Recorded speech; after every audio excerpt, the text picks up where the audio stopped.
सूर्यकोटिसमप्रभ निर्विघ्नं कुरु मे देव सर्वकार्येषु सर्वदा। या कुन्देन्दुतुषारहारि धवलाया शुभवस्त्रावृता या वीणावरदण्डमण्डिते कराया श्वेतपद्मासना या ब्रह्माच्युतिशङ्करप्रतिभेद्विते सदा वन्दिता श्यामा पातु सरस्वती भगवती निषेहजाड्यापहम्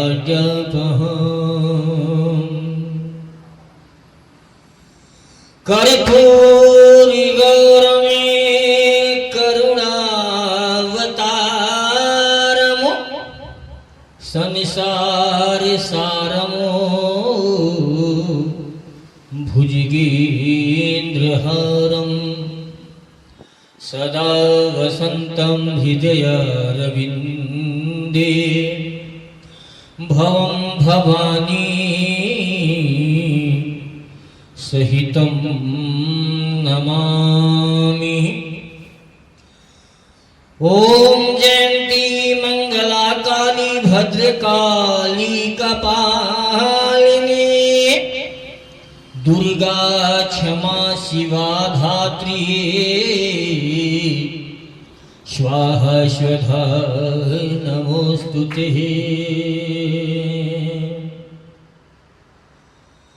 सर्वमंगलमांगल्ये शिवे सर्वार्थसाधिके शरणे त्र्यंबके गौरी नारायणी नमोस्तुते। श्रीराम दूतं शरणं प्रपद्ये नीलाम्बुजयेशा मम कोमलांगं सीता समारो पितवामभागम् पाणौ महासाय एक चारु चापं नमामि रामं रघुवंशनाथम् अखण्डमण्डलाकारमु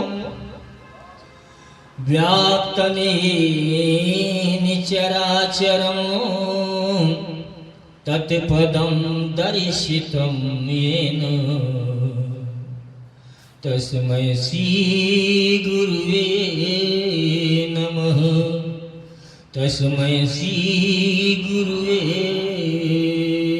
नमः। प्रेम से बोलिए सद्गुरुदेव भगवान की जय हो। श्री राधा वल्लभनाथ की जय हो। सीताराम राम राम सीताराम राम राम सीताराम राम राम सीताराम राम राम सीताराम राम राम सीता राम राम राम सीता राम राम राम सीता राम राम राम सीताराम राम राम सीताराम राम राम हो सीताराम राम राम सीताराम राम राम। प्रेम से बोले सीताराम नाम भगवान की जय हो। प्यारों, नित्य की तरह आज भी आप सभी धर्म प्रेमीजन परम पूजनीय प्रातः स्मरणीय बाबा बम बम नाथ जी महाराज उत्सव समिति की ओर से मां कालका धाम शक्तिपीठ MR 10 स्टार चौराहे के पास में यह सत्संग का आज द्वितीय दिवस है। परम पूज्य प्रातः स्मरणीय सद्गुरुदेव भगवान श्री हित प्रेमानंद गोविंद शरण जी महाराज की कृपा से दास आप सभी को उनकी जूठन प्रसादी स्वरूप जो कुछ भी मिला है वह आप सभी को प्रदान करने का प्रयास करेगा। आप सभी मन चित्त बुद्धि और अहंकार से परे होकर के परमात्मा के इस सत्य वस्तु को अर्थात सत्संग का श्रवण करें, मनन करें और अपने जीवन को धन्य बनाएं। प्यारों, कल हम सभी ने सत्संग का KG1 वाला क्लास अटेंड किया। कौन सा अटेंड किया? KG1 वाला। अर्थात जिस प्रकार से बालक जब विद्यालय में जाता है तो सबसे पहले उसका दाखला किस चीज में होता है? KG1 में। कि बालक कुछ नहीं जानता है और उसका KG1 में जो है दाखला होता है। ठीक इसी प्रकार से जब हम गुरु के पास में जाएं या आध्यात्म की कोई बात सीखने के लिए जा रहे हैं तो पहले खाली होकर के जाएं। क्या होकर के जाएं? खाली होकर के जाएं। यदि खाली रहेंगे तभी न भर पाएंगे, और पहले से भरे हुए हैं तो क्या भरेंगे? तो सत्संग रूपी अमृत अगर आपको भरना है तो आपके अंदर जो भी व्यर्थ की बातें हैं वो जहां की हैं उसको वहीं पर छोड़ करके जितनी देर आप बैठे हुए हैं उतनी देर के लिए मन को एकाग्र करके परमात्मा के चरणों में सौंप दें और सत्संग रूपी अमृत से, उसके मंथन से जो अमृत रूपी पुष्प निकल करके आता है उसको ले जाकर के अपनी जीवन की बगिया में लगा दें। उस पुष्प को अगर आपने अपनी जीवन की बगिया में लगा दिया तो ये कलयुग के काम चक्र में जो फंसा हुआ जमाना है ये आपके आगे पीछे घूमने लगेगा। प्यारों,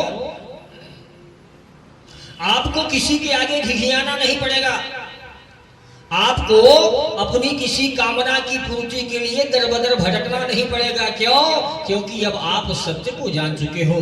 तो कल प्यारों हम सभी ने आस्तिक और नास्तिक जहां से भक्ति का प्रादुर्भाव होता है उस विषय के बारे में जाना। क्या जाना? कि भक्ति का प्रादुर्भाव कैसे होता है। आस्तिक मतलब अस्ति, भगवान है। जो ऐसा मानते हैं वो सभी धर्म प्रेमी जन हैं, भगवान की भक्ति करते हैं। नास्तिक बोले तो भगवान नहीं है, उनको भगवान से कोई मतलब नहीं है। कल मैंने सत्संग में बताते हुए इस बारे में बहुत सारी चीजें बताई थी।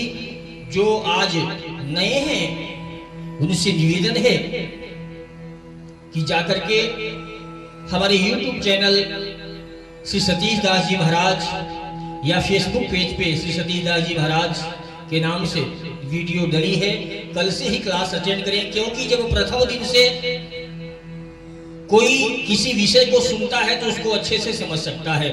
तो कल का जो विषय था, जो कल का सत्संग था, उसको श्रवण अवश्य करें। आइए फिर भी उसको संक्षेप में हम आप लोगों को बताते हैं। प्यारों, जो भगवान से विमुख अर्थात जो नास्तिक प्रवृत्ति के लोग हैं उनको हमारे शास्त्रों में मुर्दे के समान बताया गया है। मुर्दे के समान क्यों? क्योंकि जब मुर्दे का स्पर्श हो जाए तो हमको स्नान करना पड़ता है। क्या करना पड़ता है? स्नान करना पड़ता है। ठीक उसी प्रकार से जो इंसान हरि से विमुख है, भक्ति से विमुख है, वो मुर्दे के समान है। यदि ऐसे व्यक्ति का स्पर्श भी हो जाए तो अपने आप को चाहिए कि नहा धो के शुद्ध कर लो, पवित्र कर लो। क्यों? क्योंकि उसकी मानसिकता माया में फंसी है। वो मायापति के बारे में जानना भी नहीं चाहता। जीवित सब समान तिहि प्राणी, जिन हरि भगत हृदय नहीं जानी। कल हम सभी ने जाना कि भक्ति क्या है, किसका विषय है, किसके हृदय में इसका प्रादुर्भाव होता है। और जब भक्ति का प्रादुर्भाव हो जाता है तो इंसान क्या करता है? प्यारों, हम लोग शुरुआती दौर में क्या करते हैं? जो आस्तिक लोग हैं वो जानते हैं कि भगवान है, कोई तो है। तो भगवान के विविध रूप हैं। कभी भगवान शंकर जी बन के हमारे सामने आते हैं, कभी गणेश जी बन करके आते हैं, कभी राम जी बन के आते हैं, कभी कृष्ण जी बन के आते हैं। तो हम लोग क्या करते हैं? भगवान से प्रेम नहीं करते, फिर भगवान के पास में जाते हैं, उनसे व्यापार करते हैं। ये बहुत कटु शब्द है लेकिन सत्य है प्यारों। हम धूप दीप अगरबत्ती आदि जलाते हैं, लेकिन जलाते समय हमारे जो चित्त की वृत्ति होती है, जो कि परमात्मा में निमग्न होना चाहिए, वो उसमें नहीं होती है। फिर हम अगरबत्ती जलाते हुए भी क्या सोचते हैं कि भगवान उसने मुझको ऐसा बोला था, तो उसको इस कर्म का फल मिल जाए, उसको इस कर्म का फल मिल जाए, और हमारा भगवान में ध्यान नहीं रहता। प्रेम से बोलिए सियावर रामचंद्र भगवान की जय हो। तो प्यारो, समस्त साधन करते हुए भी हमारा भक्ति करने का उद्देश्य क्या होना चाहिए हमको पता नहीं रहता है। और जब हमको ये उद्देश्य पता हो जाता है, तब हमारी असली साधना चालू होती है। तो प्यारो, भक्ति का उद्देश्य क्या है, असली सुख क्या है जीवन में, और क्या हम भी सुखी शांत और भगवदानंद में डूब सकते हैं, या हम भक्ति क्यों करें, हमारी जीवन का प्रमुख उद्देश्य क्या है, हम कौन हैं, क्यों आए हैं, और भक्त के लक्षण क्या होते हैं, पापी के लक्षण क्या होते हैं, क्या हम पर जादू टोने टोटके का असर हो सकता है, क्या भूत प्रेत आदि जैसी शक्तियां होती हैं, कौन है जो हर समय हमारी बिना स्वार्थ के रक्षा कर सकता है, क्या हमारे अक्षम्य पापों को भी प्रभु क्षमा कर सकते हैं, भगवत प्रेम प्राप्त करने के सरल उपाय क्या है, वो कौन से महापुरुष हैं जिनके दर्शन मात्र से पापों का नाश हो जाता है, साधुओं का स्वभाव क्या है, क्या गृहस्थ आश्रम में भी रहते हुए भगवत प्राप्ति हो सकती है, जीव दुर्गति से कैसे बचे, गुरु द्वारा प्रदत्त नाम और मंत्र की महिमा क्या है। आज हम लोग जानेंगे कि भक्ति में प्रवेश तो हो गया, लेकिन उस भक्ति का शुद्ध स्वरूप क्या है, अर्थात क्या मंदिर जाना, अगरबत्ती लगाना, रोज नहा धो करके नित्य कर्म करना ही भक्ति में प्रवेश है, इससे हमारा काम हो जाएगा। तो ऐसा बिल्कुल भी नहीं है प्यारों। क्यों?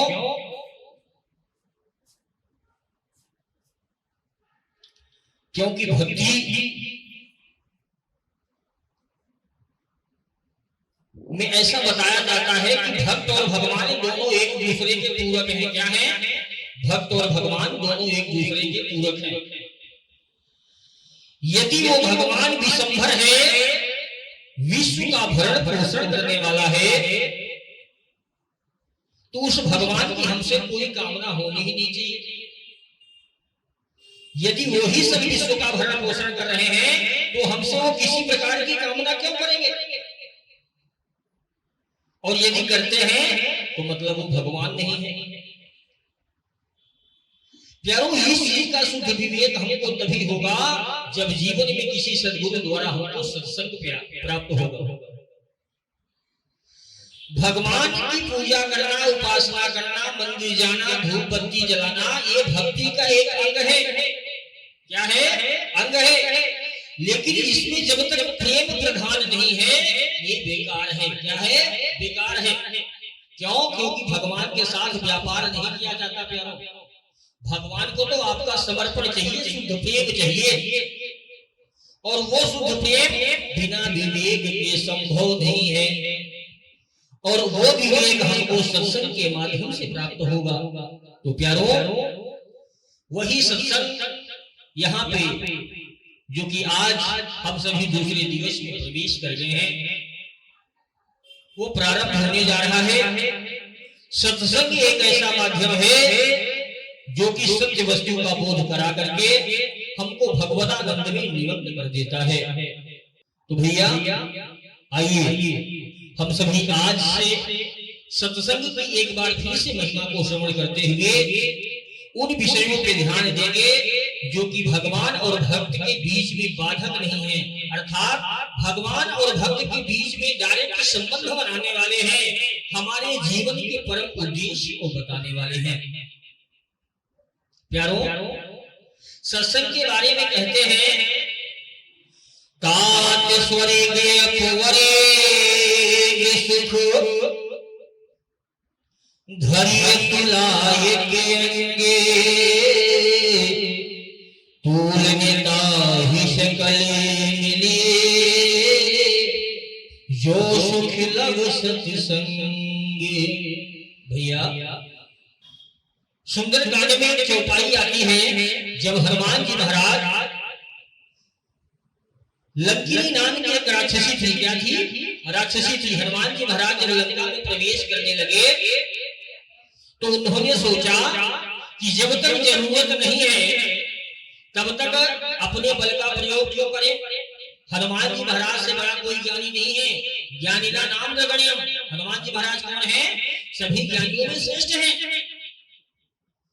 तो हनुमान जी महाराज ने देखा कि अभी लड़ाई करने की जरूरत नहीं है, तो मशक समान रूप कपिधरी, हनुमान जी महाराज ने बहुत छोटा सा रूप बनाया और लंका में प्रवेश करने लगे। फिर नाम लंकिनी एक निशरी, सो कहीं चले से कोई नहीं। उसने कहा, अरे मूर्ख बंदर, तू जानता नहीं कि जितने भी चोर हैं सभी मेरे आहार हैं, और तू इस तरीके से बच करके कहां जा रहा है? तब हनुमान जी महाराज ने एक मुष्टिका का प्रहार किया। मुष्टिका का प्रहार करते ही रुधिर बमत धरनी छनमनी, अर्थात खून की उल्टी करते हुए वही जमीन पर लेट जाती है। कौन? लंकिनी। और उसके बाद उठने के बाद में क्या कहती है कि मैं तुमको जान गई। तो हनुमान जी महाराज ने सोचा कि बिना मुक्का खाए ही जान जाती, मुक्का खाने के बाद में क्यों जाने? तो उसने कहा, मैं आपको बताती हूँ महाबाहो महाबली कि आप कौन हो, आप साधारण पुरुष नहीं हो। तो हनुमान जी ने कहा, बता। बोले, जब रावण को ब्रह्मा जी ने वरदान दिया था उस समय हमको ये बताया था कि कोई लंका में जब वानर आ जाएगा, विकल होश दे कपि के मारे, तब जाने सु निश्चर संधारे, अर्थात लंका में कोई वानर आकर के जब तुम पर मुष्टि का प्रहार करेगा तो समझ जाना कि अब निशाचरों का नाश होने वाला है। तो आप साधारण नहीं हो, आप अवश्य प्रभु श्री रामचंद्र जी के दूत हो, और मैं आपको प्रणाम करके अब स्वर्ग को जा रही हूँ, अपने धाम को जा रही हूँ, मेरा उद्धार हो गया। मैंने अपने उद्धार का कारण पूछा था, और देखिए आज आपसे जो एक क्षण का सत्संग हुआ, उस सत्संग के माध्यम से मैं स्वर्ग जा रही हूँ। कहती है, तात स्वर्ग अपवर्ग सुख, हे तात स्वर्ग अपवर्ग सुख, स्वर्ग का जो सुख है इस पृथ्वी पर कहीं मिल ही नहीं सकता। कितना भी आप रुपया खर्चा कर दो, कितना भी पैसा खर्चा कर दो, वह सुख ये धरती पे नहीं मिल सकता जो सुख स्वर्ग में है। तात स्वर्ग अपवर्ग सुख धरी तुलाई तरंग, अर्थात एक तराजू पर स्वर्ग का सुख और एक तराजू पर सत्संग का सुख रखा जाए। क्या रखा जाए? तराजू के एक पलड़े पर स्वर्ग का सुख रखा जाए, वैभव रखा जाए, ऐश्वर्य रखा जाए, और तराजू के दूसरे पलड़े पर क्या रखा जाए? सत्संग का एक क्षण का सुख। तो दोनों में कोई तुलना नहीं हो सकती हो। सत्संग वाला पलड़ा भारी रहेगा। क्यों? क्योंकि तात स्वर्ग अपवर्ग सुख धरिए तुलाए जाएंगे, तूल नता ही, अर्थात उसके साथ में तुल ही नहीं सकता है। तूल नता ही सकल मिली, जो सुख लव सत्संग। तो वो सत्संग आप सभी को अब सुनने का अवसर मिलेगा। प्यारो, हम सभी कौन हैं? इस संसार में क्यों आए हैं? क्या करना चाहिए और क्या कर रहे हैं? इन सभी चीजों का विवेक सत्संग के माध्यम से होगा। तो प्यारो, अब शुरुआत हम लोगों के प्रश्न की जिज्ञासा की यहाँ से होती है। मानव जब नाना प्रकार के प्रयास करके थक जाता है, अपनी उन्नति के बहुत सारे प्रयास करता है, क्या यहाँ दिमाग लगाता है, वहां दिमाग लगाता है, मैं ऐसा कर लूंगा, मैं वैसा कर लूंगा, लेकिन ये देखता है कि सब जगह हाथ पैर चलाने के बाद में हाथ में सिर्फ निराशा लग रही है। क्या लग रही है? निराशा लग रही है। तब उसको एक आशा की किरण दिखाई देती है। किसकी तरफ से? भगवान की तरफ से। और वो भगवान के धाम में जाना प्रारंभ कर देता है। लेकिन भगवान के पास जाकर के भी उसकी कामना पूरी नहीं होती है। तो क्यों नहीं होती है? क्या भगवान समर्थवान नहीं है? हैं, कर सकते हैं, लेकिन उसको मांगना ही नहीं आता, अपनी कामना की पूर्ति करवाना ही नहीं आता। तो भगवान गुरु रूप में आकर के उसको सत्य मार्ग का मार्ग प्रशस्त करवाते हैं और उसको ये बताते हैं कि कैसे जीवन में चलोगे तो तुमको सुख, शांति, समृद्धि और तुम्हारी हर कामना की पूर्ति हो सकती है।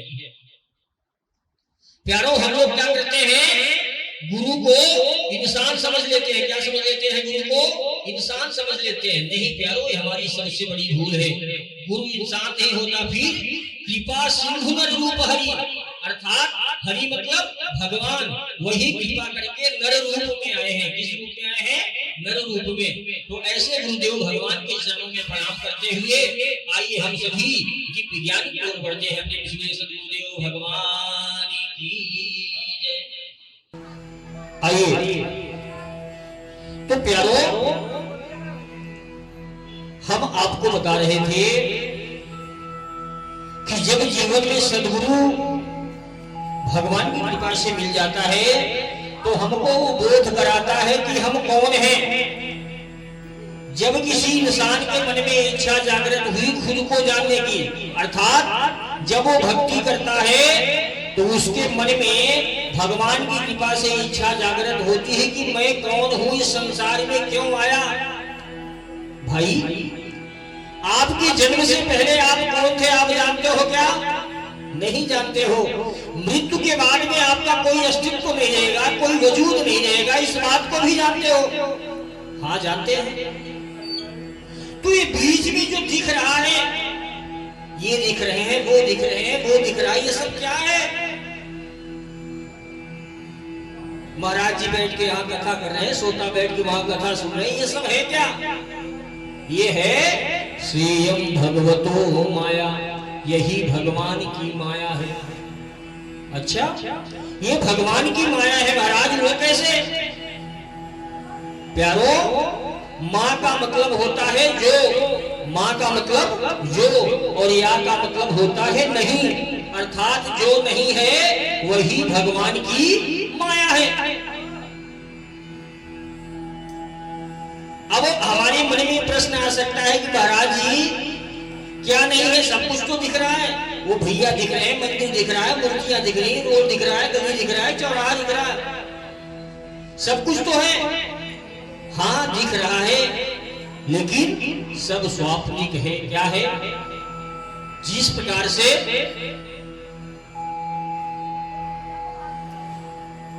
स्वप्न में कोई व्यक्ति सोता रहता है और उसको ऐसा लगता है कि मुझे किसी ने पकड़ा है, मैं डूब रहा हूँ। क्या हूँ? मैं डूब रहा हूँ। कोई तलवार लेके आ रहा है मुझको मारने के लिए, तो वो क्या करता है? डर जाता है, भयभीत हो जाता है। अब आप बाहर से जो गहरी नींद में सोया हुआ है उसको ऐसा लग रहा है कि मुझे बहुत सारे शत्रुओं ने घेर रखा है, मुझे काश कोई आकर के बचा ले। बाहर वाला व्यक्ति जो नींद में नहीं है उसको यदि बचाना भी चाहे ना तो उसको बचा नहीं सकता है। क्यों?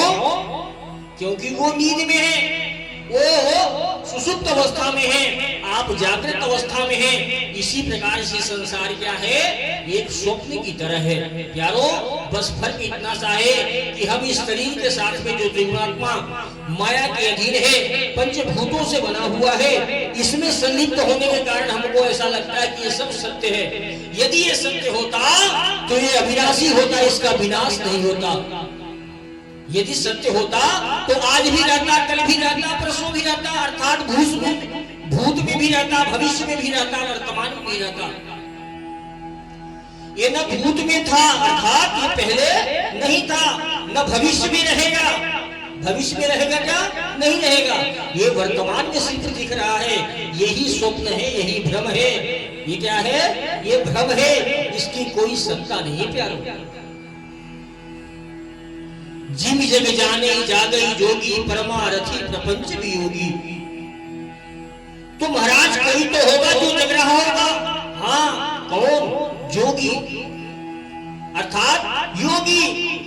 योगी का मतलब होता है जोड़ना। जिसने खुद को परमात्मा से जोड़ लिया है वह जगा हुआ है। क्या है? वह जगा हुआ है। वो जी रहा है तो भी जीवन मुक्त है। क्या है? जीते जी जीवन मुक्त है, वह जगा हुआ है। प्यारो, प्रश्न ये बनता है कि हम कौन हैं? यदि हमारा विनाश हो जाएगा, इस शरीर का जो दिख रहा है ये विनाशी है, इसका विनाश हो जाएगा तो फिर हम हैं कौन?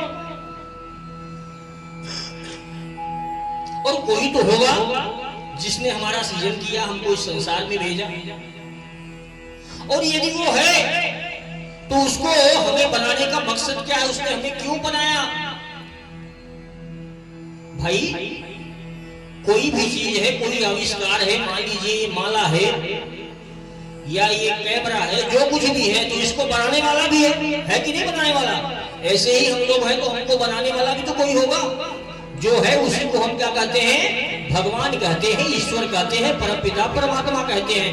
हाँ, तो जिसने हमको बनाया है उसने हमको बनाया क्यों? क्या कारण था उसको बनाने का?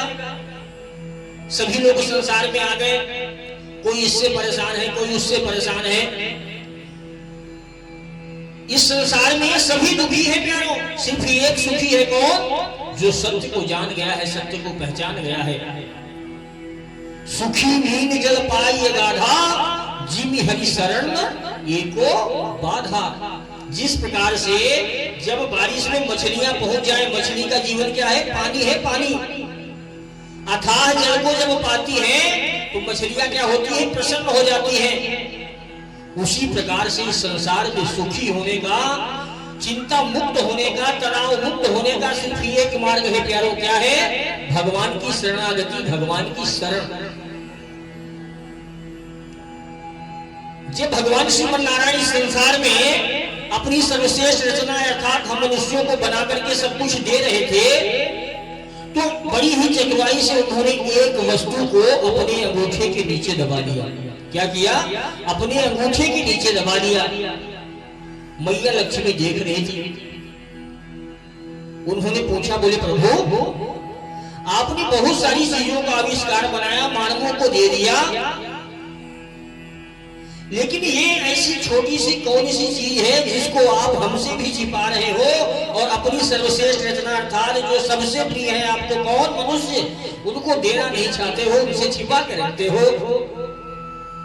तो नारायण ने कहा, बोले देवी, यही तो वो वस्तु है जिसके लिए ये जग में घूम के भटक भटक के मेरे पास आएंगे। और वास्तविकता यही है प्यारो, यदि वो परमात्मा ने अपने पास में नहीं रखा होता तो हम सब इतने स्वार्थी हैं, इतने माया के अधीन हैं कि उस अपने परम पिता परमात्मा को भी भूल जाते। वो क्या है?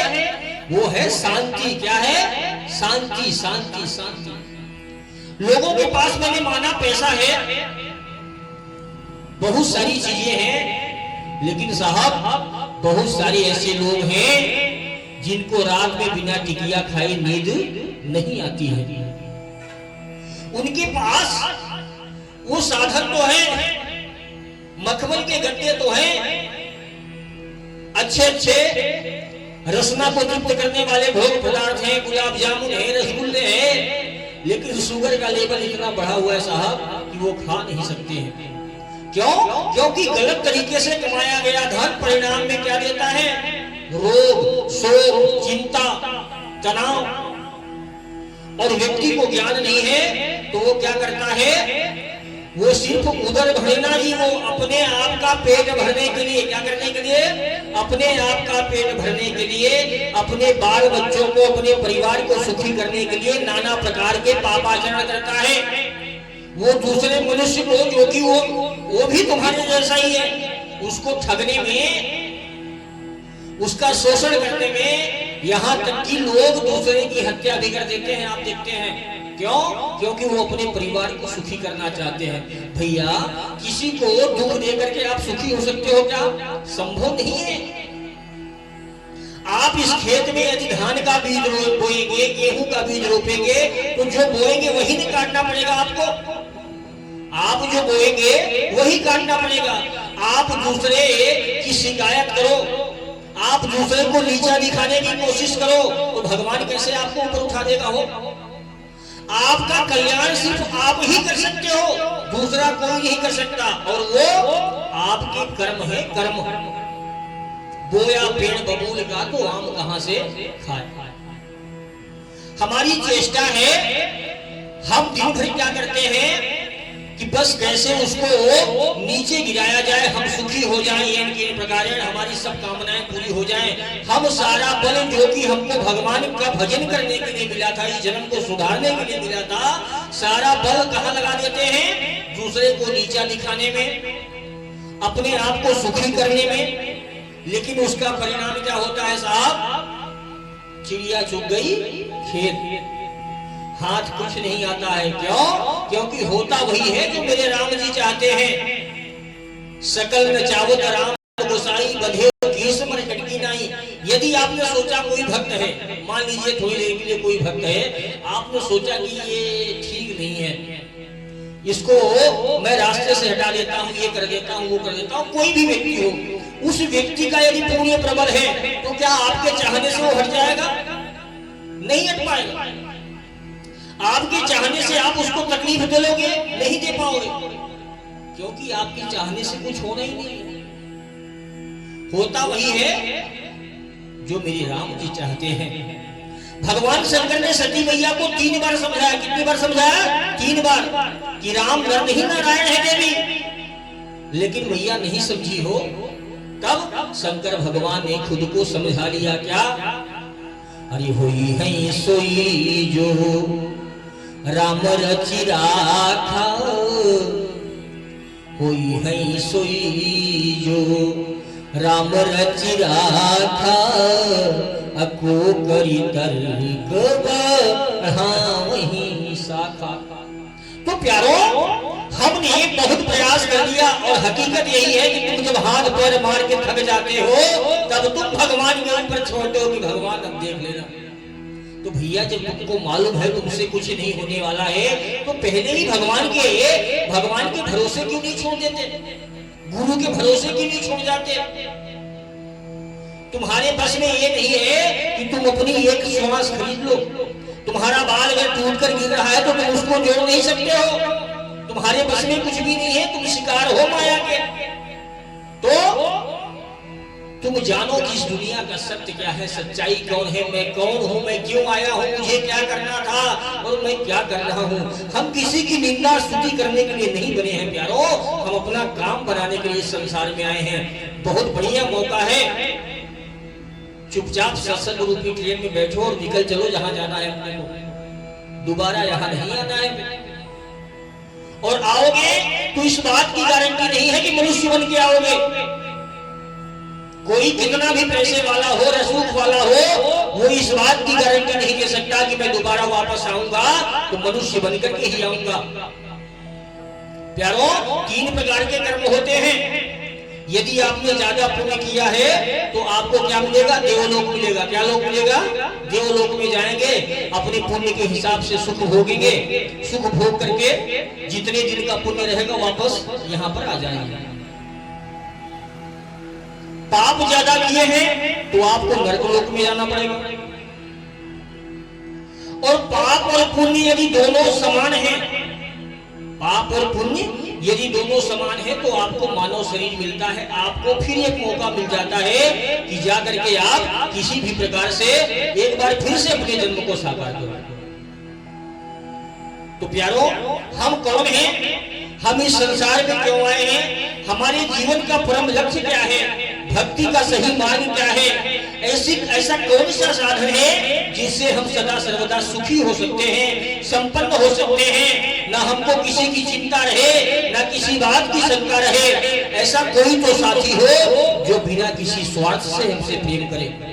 ऐसा ऐसा साथी ढूंढते हैं ना सभी, जो कि बिना किसी मतलब के प्रेम करें। भैया नारा गुरु जी इधर देखिएगा, हम सभी क्या खोजते हैं, ऐसा कोई साथी मिल जाए जो कि हमसे बिना प्रेम के सिर्फ प्रेम ही करता रहे। लेकिन इस संसार में मिलना असंभव है प्यारों। क्यों? यहाँ का रिवाज है, आप किसी को कुछ दो तो आपको देगा, लेकिन भगवान ऐसा नहीं करते हैं। वो भगवान बिना कारण से आपसे प्रेम करते हैं। क्यों? क्योंकि तुम उनके ही हो। कौन हो? तुम उनके ही हो। कोई पिता अपने पुत्र से, कोई माता अपने पुत्र से क्या इसलिए प्रेम करती है कि ये हमको कुछ दे तो मैं प्रेम करूं? नहीं, वो जगत पिता है और हम उनकी संतानें हैं। इस संसार की उत्पत्ति कैसे हुई, पालन कैसे हो रहा है, संहार कैसे होगा, हम सभी कौन हैं, क्यों आए हैं, इन सभी कारणों के बारे में हम सभी आने वाले दिनों में जानेंगे। विशुद्ध भक्ति का स्वरूप क्या है, हमारे शरीर में भक्ति बढ़े कैसे और हम अपने जीवन को सफल कैसे बनाएं, भक्ति का उद्देश्य क्या होना चाहिए, इन सब विषयों के बारे में हम सभी जानेंगे। आप लोगों ने आज फिर बहुत सारा समय दिया, उसके लिए बहुत बहुत धन्यवाद। नित्य 4 बजे से सत्संग प्रारंभ हो जाएगा। आप सभी अपने गृह कार्य से निवृत्त होकर के 4 से 6 का जो समय है आकर के सत्संग में समय दें। और जो भी आपके पास पड़ोस में लोग हैं नहीं आ पा रहे हैं, देखिए मैं आपको एक बात बताऊं, कर्ता, प्रेरक और अनुमोदन करता। कर्ता बोले तो जो कोई वो काम करने जा रहा है, प्रेरक बोले तो प्रेरणा देने वाला। मैंने प्रेरणा दी आपको कि आप जाकर के पड़ोसियों को बता देना, आप गए बताए, आप कर्ता बने। क्या किया आपने? जाकर के पड़ोसियों को बताया और वो आए, वो कथा सुनेंगे, आपको भी फल मिलेगा, उनको भी फल मिलेगा और जिसने आपको बोला बताने के लिए उसको भी मिलेगा। ठीक है?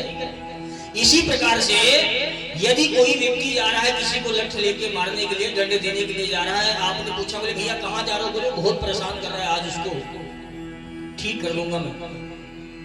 अब आप पहले से उससे जल रहे थे, कुछ ईर्ष्या था आपके अंदर उसके प्रति, तो आपने कहा हाँ हाँ जाओ मारो, जो होगा मैं देख लूंगा, टेंशन मत लेना। मारा किसने? जो लठ लेके जा रहा था। मरा कौन? वो व्यक्ति जिसका आपसे कोई संबंध नहीं, और आपने सिर्फ इस भावना से कहा कि मैं तो बैठे बैठे आनंद लूंगा, मैं फंसूंगा ही नहीं। लेकिन ध्यान रखना प्यारों, हो सकता है यहाँ कानून की नजरों से बच जाओ, लेकिन परमात्मा ने जो सीसीटीवी लगा रखा है वो कर्म आपको बख्शने वाला नहीं है। तो आप सभी आज ये प्रण लेकर के जाएं कि हम अपने जीवन को किस तरीके से सुंदर शांत बना सकते हैं, दूसरों को धर्म के प्रति प्रेरित कर सकते हैं, उनको लाकर के यहाँ पे सत्संग में बिठा करके उनके भी जीवन को धन्य बना सकते हैं और अपने भी जीवन को धन्य बना सकते हैं। ये प्रण लेकर के जाएंगे। और आने वाले दिनों में जो मैंने आप लोगों को बताया कि सर्वश्रेष्ठ साधना विधि क्या है, अर्थात ऐसी कौन सी वस्तु है जिससे भगवान को प्राप्त किया जा सकता है। भगवान ना तुम्हारी पूजा का भूखा है, ना तुम्हारे पाठ का भूखा है, ना तुम्हारे भोग प्रसादी का भूखा है, ना 56 भोग का भूखा है। फिर भगवान तो तुमको देने वाला है, तो फिर इन चीजों का वो भूखा क्यों रहेगा? तो क्या हम जो भोग लगाते हैं वो गलत है? नहीं, गलत नहीं है। फिर जो पूजा पाठ करते हैं वो गलत है? नहीं, गलत नहीं है। फिर करने का तरीका गलत है प्यारों। क्या सही तरीका है ये सब हम जानेंगे। आप कल्पना करना, किसी परिवार में 3 बच्चे हैं। कितने बच्चे हैं? 3 बच्चे हैं। पिताजी बाजार गए, बाजार से कुछ सेव फल ले आए और ला करके बच्चों को दे दिया। अब 2 बच्चों ने क्या किया? पकड़ करके अपने हाथ में लिया, धोया और सीधा खाना प्रारंभ कर दिया। लेकिन एक तीसरा बच्चा भी था, उसने क्या किया? उस फल को लिया, धोया, धोने के बाद चाकू से काटा और काट करके ले जाकर के पहले पिताजी को खिलाया। और पिताजी को जब खिलाया तो पिताजी ने क्या किया? वो खाया नहीं, वही उसका हाथ पकड़ करके उसके मुंह में लगा दिया। हो भगवान वही करता है। भगवान क्या देखता है? आपका भाव देखता है। उसको आपसे कुछ नहीं चाहिए, वो तो जगत को देने वाला है। दीनानाथ है, दिसंबर कहलाता है। लेकिन हम उस चीज को समझे, हमारा देने का तरीका गलत है। हम क्या देते हैं, जैसे सांसारिक लोगों को धीरे से टेबल के नीचे से घूस कर खा देते हैं, वैसे सोचते हैं भगवान को दे दे कि भगवान पसंद नहीं। भैया कुछ मत दे उसको, नहीं है तेरे पास तो कुछ मत दे, यदि देने के काबिल है तो समर्पित कर। लेकिन भाव हमारा सच्चा होना चाहिए। विशुद्ध शक्ति और भक्ति का क्या स्वरूप है, इन सब चीजों के बारे में हम लोग जानेंगे। शेष चर्चा आगे। बहुत बहुत धन्यवाद। जय श्री सीताराम। आइए 2 मिनट का नाम संकीर्तन कहते हैं, उसके बाद अपनी वाणी को विराम देंगे। जब शोले भक्त और भगवान की जय। राम राम सीता सीताराम राम राम सीताराम राम राम सीताराम राम राम सीताराम राम राम। हो सब कोई जाओ अपने धाम, सबको राम राम राम। सब कोई जाओ अपने धाम, सबको राम राम राम। कथा बिसरी जन आज की, सुनहु वीर हनुमान। कथा बिसरी जन आज की, सुनहु वीर हनुमान। श्री राम लक्ष्मण जानकी माँ, सदा करहु कल्याण। सब कोई जाओ अपने धाम, सबको राम राम राम। सब कोई जाओ अपने धाम, सबको राम राम राम। पार्वती पते हर हर महा